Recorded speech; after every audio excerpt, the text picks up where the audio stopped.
రాత్రి 3 గంటల సమయం. 13 ఏళ్ల ఒక చిన్న పిల్లాడు ఇల్లు వదిలి చీకట్లోకి అడుగులు వేస్తున్నాడు. జేబులో చిల్లి గవ్వలేదు, మనసులో రవ్వంత కూడా భయం లేదు. అతని లక్ష్యం ఒక్కటే, ఈశ్వరుణ్ణి వెతకడం. కాశీలో సాక్షాత్తు ఆ పరమశివుడే దర్శనమిచ్చాక ఆ బాలుడి జీవితం పూర్తిగా మారిపోయింది. అప్పటిదాకా శివభక్తుడిగా ఉన్న ఆ బాలుడు ఆ క్షణం నుంచి రాధారాణికి అనన్య భక్తుడిగా మారిపోయారు. కానీ ఈ కథలో అసలు రహస్యం వేరే ఉంది. అసలు ఒక మనిషి కిడ్నీ లేకుండా ఎలా బ్రతకగలడు? 2006లో డాక్టర్లు తేల్చి చెప్పేశారు, ఆయన 2 కిడ్నీలు పూర్తిగా ఫెయిల్ అయ్యాయని. మహా అయితే ఇంకో 2 ఏళ్లు మాత్రమే బ్రతుకుతారని. మరి ఇప్పటికీ ఆయన ఎలా ఆరోగ్యంగా ఉన్నాడు? ఇది వైద్య శాస్త్రానికే సవాల్, లేక దైవశక్త? హిందువులు, ముస్లింలు, సామాన్యుల నుంచి విరాట్ కోహ్లీ లాంటి స్టార్ల వరకు అందరూ ఆరాధించే ఆ గొప్ప వ్యక్తే ప్రేమానంద్ మహారాజ్. అనిరుద్ పాండే నుంచి ప్రేమానంద్ మహారాజ్ వరకు సాగిన ఆయన ప్రయాణం ఇప్పుడు చూద్దాం. ఈ మహాప్రస్థానం 1969లో మొదలైంది. ఉత్తరప్రదేశ్ కాన్పూర్లోని అఖ్రీ అనే గ్రామంలో ఒక బ్రాహ్మణ కుటుంబంలో జన్మించారు. ఆయన అసలు పేరు అనిరుద్ కుమార్ పాండే. వాళ్ళ నాన్నగారు శంభు పాండే, అమ్మ రమాదేవి. వాళ్ళది పూర్తిగా ఆధ్యాత్మిక కుటుంబం. ఇంట్లో నిత్యం సాధు సంతుల రాక, సత్సంగాలు జరుగుతూ ఉండేవి. ఆయన తాతగారు సన్యాసి. ఆ తర్వాత వాళ్ళ నాన్నగారు కూడా సన్యాసం తీసుకున్నారు. అందుకేనేమో చిన్నప్పటి నుంచే అనిరుద్ధ్ మనసులో భక్తి భావజాలం ఉండేది. వయసులో చిన్నవాడే అయినా ఆలోచనల్లో చాలా పెద్దవాడు. తోటి పిల్లలంతా ఆడుకుంటుంటే అనిరుద్ధ్ మాత్రం భజన చేస్తూ గ్రంథాలు చదువుతూ ఉండేవాడు. 5వ తరగతి వచ్చేసరికి గీతా ప్రెస్ పుస్తకాలు, సుఖసాగర్ పురాణాలు చదివే స్థాయికి ఎదిగాడు. ఇంట్లో హనుమాన్ చాలీసా, సుందరకాండ పారాయణం చేస్తున్నప్పుడు ఆయన మదిలో ఒక్కటే ప్రశ్న మెదిలేది, ఈ తల్లిదండ్రుల ప్రేమ శాశ్వతమా? ఒకరోజు అందరూ చనిపోతారు కదా, మరి ఈ ప్రపంచంలో నిజంగా నాకంటూ ఏముంది? నాకు దక్కేదెవరు? చివరకు ఆయనకు సమాధానం దొరికింది, నాకు ఆ భగవంతుడు తప్ప ఎవ్వరూ లేరు అని. ఆయనే నాకు శాశ్వతం అని. అప్పుడు ఆయన వయసు 13 ఏళ్లు. 9వ తరగతి పాస్ అయ్యారు. అప్పుడే జీవితంలో అతిపెద్ద నిర్ణయం తీసుకున్నారు. ఈ సంసారాన్ని వదిలేయాలనుకున్నారు. అనిరుద్ధ్కి వాళ్ళ అమ్మగారంటే చాలా ఇష్టం. అందుకే వెళ్లే ముందు ఆమెతో నేరుగా చెప్పారు, అమ్మా, నాకు ఇల్లు వదిలి పారిపోయి ఆ దేవుణ్ణి చేరుకోవాలనుంది అని. ఆ మాట వినగానే వాళ్ళు అమ్మగారు ఒప్పుకోలేదు, ఆశ్చర్యపోలేదు. అమ్మ నవ్వి ఊరుకుంది. పారిపోతే దేవుడు దొరకడు నాయనా, భగవంతుణ్ణి పొందాలంటే కూర్చుని భజన చేసుకోవాలి అని సలహా ఇచ్చారు. లేదమ్మా, నేను బాబాజీ అయిపోను అని అనిరుద్ గట్టిగా చెప్పినా ఏదో సాధువుల సత్సంగ ప్రభావం అనుకుని ఆమె ఆ విషయాన్ని లైట్ తీసుకున్నారు. కానీ అనిరుద్ సంకల్పం చాలా బలమైంది. మరుసటి రోజే రాత్రి 3 గంటల సమయం. ఇల్లంతా గాఢ నిద్రలో ఉంది. నిద్రపోతున్న తల్లిదండ్రులకు మనసులోనే నమస్కరించుకుని నిశ్శబ్దంగా ఇంటి గడప దాటాడు. గుండె నిండా విశ్వాసం, భక్తి తప్ప చేతుల్లో చిల్లి గవ్వలేదు. సన్యాసిగా మారడానికి ఆయన తనతో పాటు తీసుకువెళ్ళింది కేవలం 4 వస్తువులు మాత్రమే. 1 భగవద్గీత, 2 కుశాసనం, 3 ఒక రాగి లోట, 4 ఒంటి మీద కప్పుకోవడానికి ఒక చిన్న దుప్పటి. డబ్బు లేదు, బట్ట లేదు, తినడానికి తిండి కూడా తీసుకుపోలేదు. ఆ చీకటి రాత్రిలో దాదాపు 15 కిలోమీటర్లు నడిచి తెల్లవారేసరికి అడవిలో ఉన్న ఒక శివాలయానికి చేరుకున్నారు. అక్కడే దాదాపు 14 గంటల పాటు కదలకుండా కూర్చున్నారు. మధ్యాహ్నం 12 గంటలైంది. ఆకలితో ప్రాణం లాగేస్తోంది. అప్పుడు మనసులో చిన్న సందేహం, ఇంట్లో ఉంటే అమ్మ తినిపించేది, కానీ ఈ అడవిలో నాకు ఎవరున్నారు, ఎవరన్నం పెడతారని. కానీ మరుక్షణం ఆయన తన మనసుని గట్టి చేసుకున్నారు. చచ్చిపోయినా సరే ఇంటికి మాత్రం తిరిగి వెళ్ళను, ఆ భగవంతుణ్ణి చూసే తీరుతానని శివలింగం ముందు ధ్యానంలో కూర్చుండిపోయారు.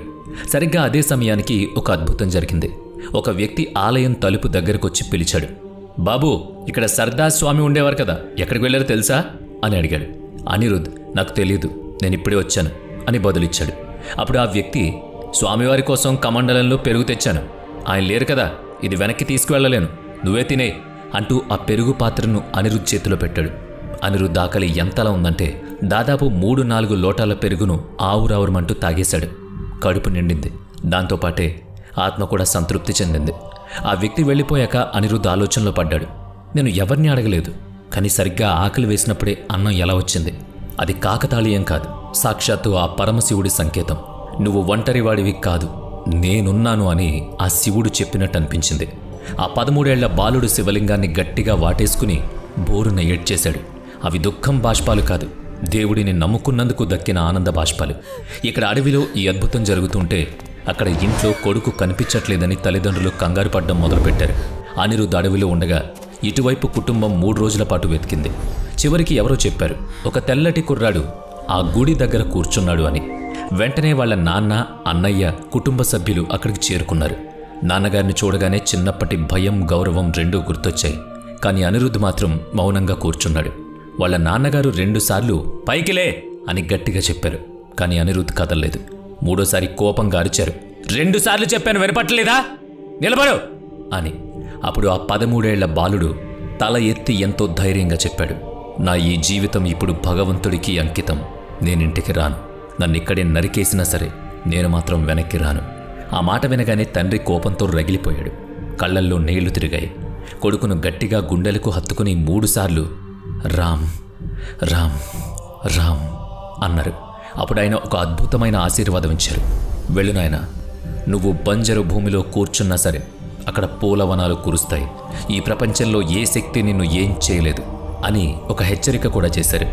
ఎప్పుడూ పరాయి స్త్రీ వైపు తప్పుగా చూడకు, అలా చేస్తే మాత్రం నీ పతనం తప్పదు అని. దానికి అనిరుద్ధ్ చేతులు జోడించి, నా జీవితాంతం బ్రహ్మచర్యాన్ని పాటిస్తాను నాన్న, మీ నమ్మకాన్ని వమ్ము చేయను అని మాటిచ్చాడు. అదే చివరిసారి. ఆ తర్వాత ఆయన మళ్ళీ ఎప్పుడూ తల్లిదండ్రులను కలవలేదు. తండ్రిచ్చిన ఆ ఆశీర్వాదమే ఆయన్ని ఈ రోజుకి కాపాడుతుంది. ఇక్కడి నుంచి అసలు కథ మొదలవుతుంది. అనిరుద్ధ్ ఇప్పుడు శివుని నగరమైన కాశీ వైపు అడుగులు వేశారు. కాశీ చేరగానే ఆయన నైష్ఠిక బ్రహ్మచర్యం అంటే జీవితాంతం పెళ్లి చేసుకోకపోవడం అనే కఠినమైన వ్రతాన్ని తీసుకున్నారు. అక్కడ ఆయన పేరు మారింది. అందరూ ఆయన్ని ఆనంద స్వరూప్ బ్రహ్మచారి అనే సన్యాసం తీసుకున్నాక స్వామి ఆనంద ఆశ్రమం అని పిలవడం మొదలుపెట్టారు. ఆయన కాశీలోని తులసి ఘాట్ని తన నివాసంగా మార్చుకున్నారు. పూర్వం తులసీదాసు గారు రామచరితమానస రాసిన పవిత్ర భూమి అది. అక్కడ ఒక రావి చెట్టు కింద నివసించేవాళ్ళు. ఆకాశమే పైకప్పు, నేల మీదే పడక. చలికాలంలో కప్పుకోవడానికి దుప్పటి కూడా ఉండేది కాదు. గోధుమల బస్తాలు కప్పుకుని ఆ చలిలో వణుకుతూ నిద్రపోయేవారు. కాశీలో ఆయన దినచర్య సామాన్య మానవులకు అసాధ్యం. రాత్రి 2 గంటలకే ఆయన రోజు మొదలయ్యేది. రోజుకు 3 సార్లు గంగా స్నానం. తెల్లవారుజామున 3 గంటలకు, మధ్యాహ్నం 12 గంటలకు, సాయంత్రం 6 గంటలకు. ఎముకలు కొరికే చలైన మండు టెండైనా సరే ఈ నియమం మాత్రం తప్పేవాళ్ళు కాదు. స్నానం ముగియగానే తులసి ఘాట్లో ఆ రావి చెట్టు కింద కూర్చుని గంటల తరబడి ధ్యానంలో ఉండేవారు. అదే ఆయన అసలైన ప్రపంచం. మధ్యాహ్నం స్నానం తర్వాత భోజనం కోసం బయలుదేరేవారు. కానీ ఆయన పద్ధతి చాలా వింతగా ఉండేది. బిచ్చగాళ్ల పంక్తిలో వెళ్ళి కూర్చునేవారు. కేవలం 10 నుంచి 15 నిమిషాలు మాత్రమే నిరీక్షించేవాళ్ళు. ఎవరైనా వచ్చి భిక్ష వేస్తే స్వీకరించేవారు. ఎవరూ వేయకపోతే మౌనంగా లేచి గంగాజలం తాగి కడుపు నింపుకునేవారు. ఆయన ఆకాశ వృత్తి అనే కఠినమైన వ్రతాన్ని పాటించారు. అంటే ఎవరినీ అడగకూడదు, దానంతట అదే దొరికితే తినాలి, లేకపోతే పస్తుండాలి. దేవుడి ఇష్టమే తన ఇష్టంగా బ్రతికారు. ఒకసారి చాలా రోజుల పాటు ఎవరూ భిక్ష వేయలేదు. ఆకలితో శరీరం సొమ్మసిల్లిపోయింది. అప్పుడు ఆయనకు ఒకటే ఆలోచన వచ్చింది, శరీరం ఉంటేనే కదా దేవుణ్ణి చూడగలను అని. వెంటనే గంగా తీరంలోని ఇసుకను తీసుకుని తిన్నారు. అందులో ఉన్న పగిలిన గవ్వ ముక్కలను ఏరివేసి ఆ ఇసుకనే ఆహారంగా తీసుకున్నారు. ఆపై గంగా జలాన్ని తాగి ఆకలి తీర్చుకున్నారు. ఇంత కష్టంలో కూడా ఆయన మనసులో దేవుడి మీద కోపం లేదు, ఫిర్యాదు లేదు. ఉన్నదల్లా ఒక్కటే తపన, ఆ పరమశివుణ్ణి ఎలా చూడాలి. 7 ఏళ్లు గడిచాయి. అనిరుద్ధ్ ఇప్పుడు స్వామి ఆనందాశ్రమంగా మారారు. నైష్ఠిక బ్రహ్మచర్యం తీసుకున్నారు. గురువుగారి పిలుపుతో నిద్రలేవడం, గంగలో స్నానం, శివధ్యానం ఇదే ఆయన లోకం. కానీ మనసులో ఏదో వెలితి. కేవలం జ్ఞానం వస్తే సరిపోదు, ఆ శివుడు సాక్షాత్కరించాలి. హే మహాదేవా, మీ గురించి తెలుసుకున్నారు, కానీ ఇప్పుడు మిమ్మల్ని చూడాలి అని ఏడ్చేవాడు. ఆ కోరిక బలపడి ఒకరోజు ఆయనకు గట్టి నమ్మకం కలిగింది. ఈరోజు ఖచ్చితంగా మహాదేవుడు దర్శనమిస్తాడు అని. ఆ రోజు అర్ధరాత్రి విశాలమైన రావి చెట్టు కింద మహారాజ్ గారి జీవితంలోనే అత్యంత గొప్ప సంఘటన జరిగింది. సాక్షాత్తు ఆ పరమశివుడు ఆయనకు దర్శనమిచ్చాడు. ఎలాంటి మెరుపులు మాయలు లేవు. చేతిలో త్రిశూలం, మెడలో రుద్రాక్షలతో ఒక తండ్రి తన కొడుకును చూడ్డానికి వచ్చినంత సహజంగా స్వామి నిలుచున్నారు. మహారాజ్ కళ్లల్లో ఆనంద బాష్పాలు. వణుకుతున్న శరీరంతో సాష్టాంగ నమస్కారం చేశారు. కాసేపు మౌనంగా నిల్చున్న మహాదేవుడు నెమ్మదిగా వెనుతిరిగారు. కానీ వెళ్తూ వెళుతూ ఆయన ఒక పని చేశారు. మహారాజ్ గుండెల్లో బృందావనం అనే ప్రేమ విత్తనాన్ని నాటి వెళ్ళిపోయారు. అప్పటిదాకా శివుడే సర్వస్వం అనుకున్న ఆయన మనసులో హఠాత్తుగా ఒక ఆలోచన వచ్చింది.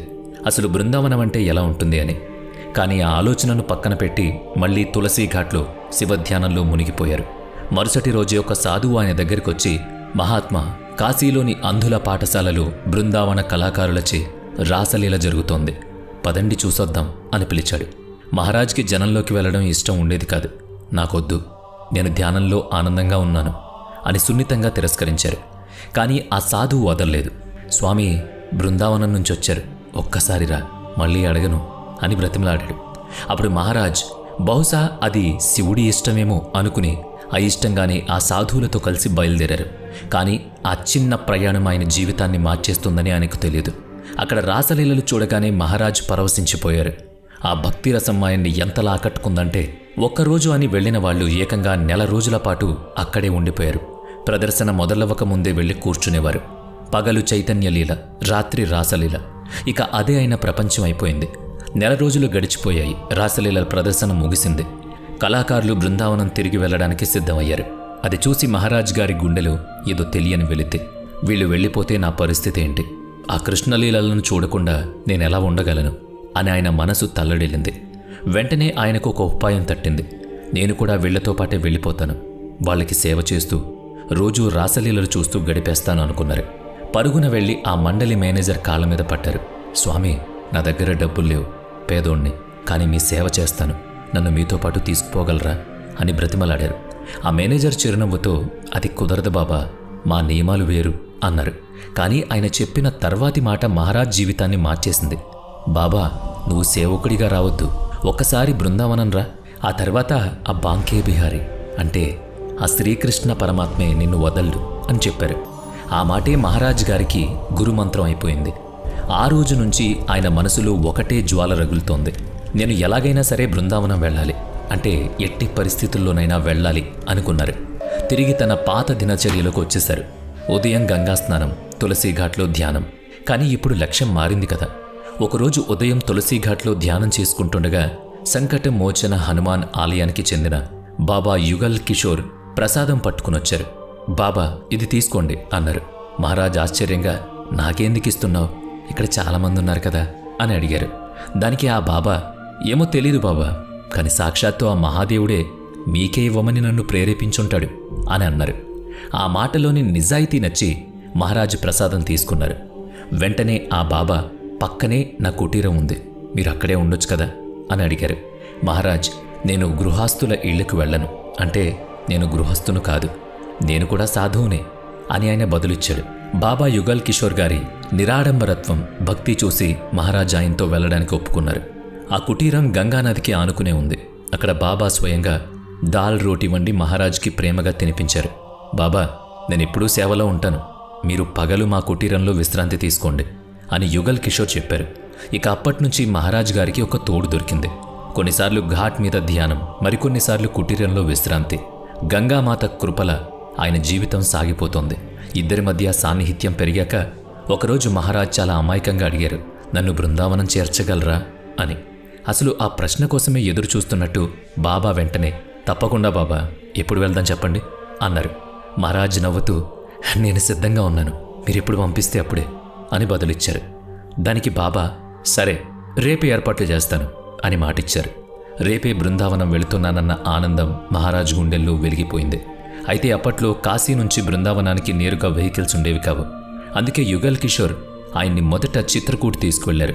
చిత్రకూట్లో ఒక 2-4 రోజులుండి అక్కడ బృందావనం వెళ్లే బండి మాట్లాడి ఎంతో ప్రేమగా మహారాజ్ గారిని ఎక్కించారు. కాశీతో రుణం తీరింది, ఇప్పుడు బృందావనం పిలుస్తోంది. ఇక్కడి నుంచే ఒక కొత్త అధ్యాయం మొదలవుతుంది. ఇక సాధారణ బాలుడి ప్రయాణం ముగిసి ప్రేమానంద్ గోవింద్ మహారాజ్గా ఒక అద్భుత ఘట్టం ప్రారంభం కాబోతోంది. నెక్స్ట్ ఎపిసోడ్లో ఆ ఘట్టం గురించి మాట్లాడుకుందాం. Stay tune.